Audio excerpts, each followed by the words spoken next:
کے التماس کرتا ہوں آفتاب خطابت حضرت العلامہ مولانا ڈاکٹر سید شاہ محمود صفی اللہ حسینی قادری المعروف بھائی وقار پاشا صاحب قبلہ مدد اللہ علی نبیر حضرت قطب دکن سیدنا یحییٰ پاشا قبلہ رحمۃ اللہ علیہ سے کہ وہ اس جلد سے تعزیت سے خطاب کریں۔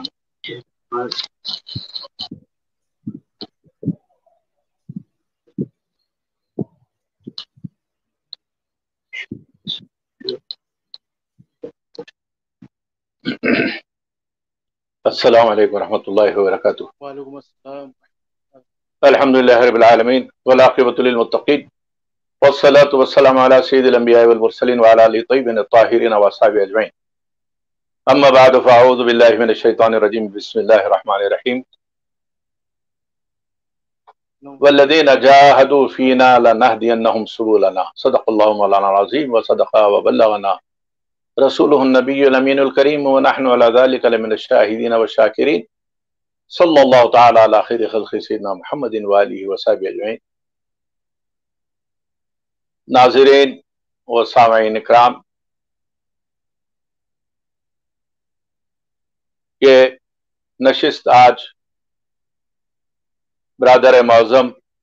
خطیب دکن حضرت علامہ سید کاظم پاشا قادری فاضل بریلی علیہ رحمت و رضوان کی تعزیت کے ضمن میں منعقد کی گئی ہے۔ اس فقیر کو بھی چند لمحے حضرت سے متعلق اپنے خیالات کے اظہار کے لیے کہا گیا ہے۔ طفولیت سے ہی ہم برادر معظم حضرت کاظم پاشا صاحب علیہ رحمہ کو قریب سے دیکھتے رہے، ایک محلے میں، اور وہ بھی لگ بھگ جس کو آپ پڑوس کہہ سکیں، اتنی قربت اور اس سے زیادہ رشتوں کی نزدیکی اور اس سے زیادہ خیالات کی ہم آہنگی، یہ وہ عوامل ہوتے ہیں جو شخصیتوں کو قریب کر دیتے ہیں۔ حضرت ابھی بریلی شریف کے سفر پر حصول علم کے لیے تشریف نہیں لے گئے تھے، کیونکہ وہ یہاں کی یاد ہے، بڑے خوش مزاج، کافی بڑے منتخب مزاج، اور یہ باقی اللہ نے بچپن ہی سے ان کو وصیت کر رکھی، بڑے بے خوف اور بے باک اور ڈٹر اور بڑے جری، یہ وہ اوصاف حمیدہ حضرت کاظم پاشا علیہ رحمہ حضرت کاظم پاشا جس انداز کے ساتھ اس کے پیچھے یہ عوامل اپنی پوری تابناکی کے ساتھ چل وقت بریلی شریف سے واپس آپ شاید 70 کے دہے کے وسط میں ہوئے تھے، میرے خیال میں 1975 یا 76 عیسوی کی بات ہے، اور مجھے یہ یاد ہے کہ حضرت کی یہاں واپسی کے بعد جب پہلی تقریر حضرت کی ہوئی تھی، جو غیر معلنہ پہلے سے کسی پروگرام کے تحت نہیں تھی، کوئی اعلان نہیں ہوا تھا،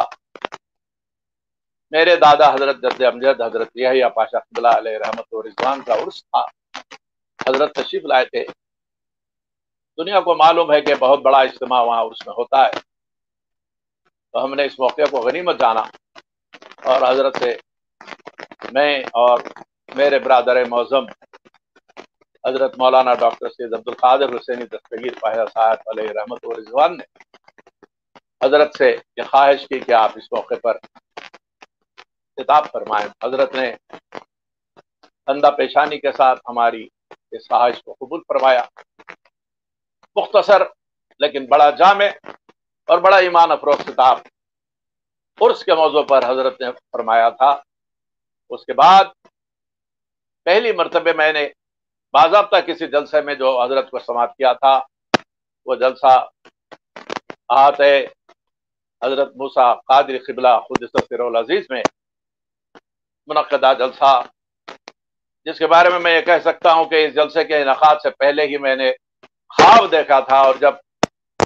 मैं पहली मरतबे आहत मूसा कादरी में पहुंचा तो मुझे ऐसा लगा कि जैसे यहाँ की दरो दीवार और ये मस्जिद, यह अहाता सब मेरे लिए एक मानूस शक्ल रखते हैं। और जब स्टेज सजाया गया और हजरत बहैसियत वाइस तशरीफ लाए और स्टेज पर विराजमान हुए, तो मुझे याद आया कि मैंने ये ख्वाब देखा था। हजरत काज़म पाशा अलैहि रहमा खतीब दक्कन 1975 या 76 ईस्वी से हैदराबाद की जो मसमूम फिजा थी उस वक्त, जिसको पारा नक्कानी ने मुकद्दर कर रखा था और हर तरफ बदअक़ीदगी का प्रचार हो रहा था, यूं कहिए कि बेदीनी सर उठाए हुए थी। ऐसे में हजरत फाजिल बरेली बरादर मौज़म अल्लामा काज़म पाशा साहब ने अपने खिताबत के जरिए वो जौहर दिखलाए और मर्द मैदान शेर की तरह हर तरफ अपने ललकार के जरिए हक के परचम को न सिर्फ बुलंद किया, बल्कि उनके खिताबात से बातिन के ऐवानों में लर्जा होने लगा, ज़लज़ले पैदा होने लगे। लगता था कि बातिल की ये ईंट से ईंट बजा रहे हैं। मुझे याद है कि 70 ईस्वी का दहक का आखिरी हिस्सा और 1980 की इब्तिदा माला कुंडे की मस्जिद में हजरत का खिताब होता था। उन्हीं दिनों हजरत ने मुझे इसरार फरमाया कि माला कुंटा मौजनजाई मार्केट के कुर्ब में, कुर्ब बाजार में मस्जिद अब्दुल रज़्ज़ाक़ में जुमे की खिताबत का सिलसिला मैं शुरू करूं। वहां की इंतजामी कमेटी और जिम्मेदारों ने मुझसे पहले भी रब्त कायम किया था, लेकिन मैंने इनकार किया था। लेकिन बरादर मौज़म के इसरार के बाद मेरे लिए राह फरार नहीं थी। मैंने उनके मशवरे को हुक्म माना और उसे कबूल किया और 1980 से दुर्बाजार में जुमे में सिलसिलावार मेरा बयान शुरू हुआ। तो उस वक्त हजरत की खुशी की इंतहा नहीं थी। फरमाया, पाशा हमने अब 2 महाज खोल दिए हैं, इस तरह हम अब चौमुखा इनसे जंग करेंगे। मुझे याद है कि कई जलसों में एक साथ खिताबत का शरफ हमें हासिल हुआ है और कई मौक़े ऐसे हैं कि आज भी मेरी याददाश्त में वो तहरीर की सूरत में किरताद से जहन पर आज भी ताज़ा हैं कि हजरत काज़म पाशा की आमद के साथ ही बातिल परस्तों के परख चढ़ हो जाते थे, वो हवास बाख्ता हो जाते थे। और 1-2 मकामात पर नहीं, बल्कि मैं ये कह सकता हूं कि कई मसाजिद ऐसी हैं जहां मैं इनकी मईयत में इनके साथ तकरीर के लिए पहुंचा और हमारे जलसे तक वो मस्जिदें गैरों के कब्जे में थी और वो जलसे उनकी ताबूत में आखिरी कील का काम कर गए और उसके बाद से अल्हम्दुलिल्लाह वो मसाजिद अहले सुन्नत व जमात के मजबूत किलों में तब्दील हो गए। यह कारनामा था हजरत अल्लामा काज़िम पाशा साहब का कि न सिर्फ शहर में हर जगह इन्होंने हक के परचम को बुलंद किया, रियासत के हदूद के बाहर हिंदुस्तान भर में जहां जहां अल्लामा काज़िम पाशा पहुंचे तो फिर हक के परचम को वहां गाड़ दिया। सरकार फिराने पीर गौसुल आजम दस्तगीर का फैजान करम काज़म पाशा के जरिए मैं ये कहूं तो बेजा नहीं होगा कि हिंदुस्तान में इस तरह फैला खिताबत के जोर से और आपकी बेबाकी और वो लहजे ने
बेल डाली थी और इस खादिम को एक कॉलम लिखने के लिए फरमाया था, खादिम की खिदमत अंजाम देता रहा। तो हम जब साथ बैठते तो ऐसा लगता जैसे हमारे दरमियान उम्र का कोई तफावत नहीं है। इतने खुले जहन के साथ गुफ्तगू फरमाते और इस कदर हमारे सतह पर गुफ्तगू करते कि हमें एहसास नहीं होता कि हम अपने किसी बुजुर्ग भाई के साथ बैठे। ये उनकी मोहब्बतें, शफकतें मैं कभी भुला नहीं सकता। और मुझे ये कहने दीजिए, उन अय्याम की रिफाकतें मैं ये कहूं तो बेजा नहीं है कि मेरी जिंदगी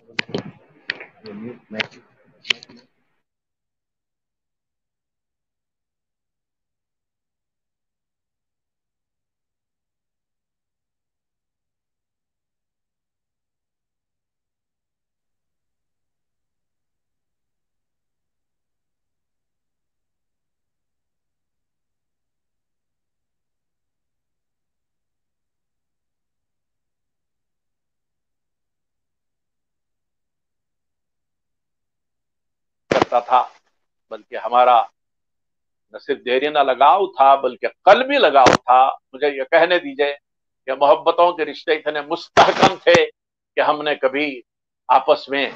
जुदाई महसूस नहीं की, बल्कि यगानगत और ख्याल व अफकार की एक सुई ने हमको एकजुट कर दिया था। अल्लाह से दुआ है कि अल्लाह ताला हजरत अलैहिर्रहमा के मदारिज में बुलंदी अता फरमाए और उनके साहिबजादागान को, उनके छोड़े हुए इस मिशन को आगे बढ़ाने की हौसला और हिम्मत अता फरमाए। और बिलखुसूस खारिजियत के खिलाफ हजरत ने जो जंग छेड़ी थी और उसको कामयाबी के साथ सर अंजाम देने के लिए आपने अलम अपने हाथ में लिया था, मैं आपके साहिबजादागान से, बिलखुसूस अली पहला साहब से ये खुसूसी मारूजा रखूंगा कि आप इस मिशन को जारी रखें और वहाबियत, खारिजियत के कलाकामा के लिए, इसकी सरकुबी के लिए अपने वालिद बुजुर्गवार के नक्श कदम को अपनाएं। अल्लाह ताला हम सबको हक के लिए न सिर्फ तौफीक रफीक अता फरमाए बल्कि हमारी काविशों को अपने पास मकबूल और माजूर फरमाए। तो सल्लल्लाहु तआला अला खैर खल्क़िही।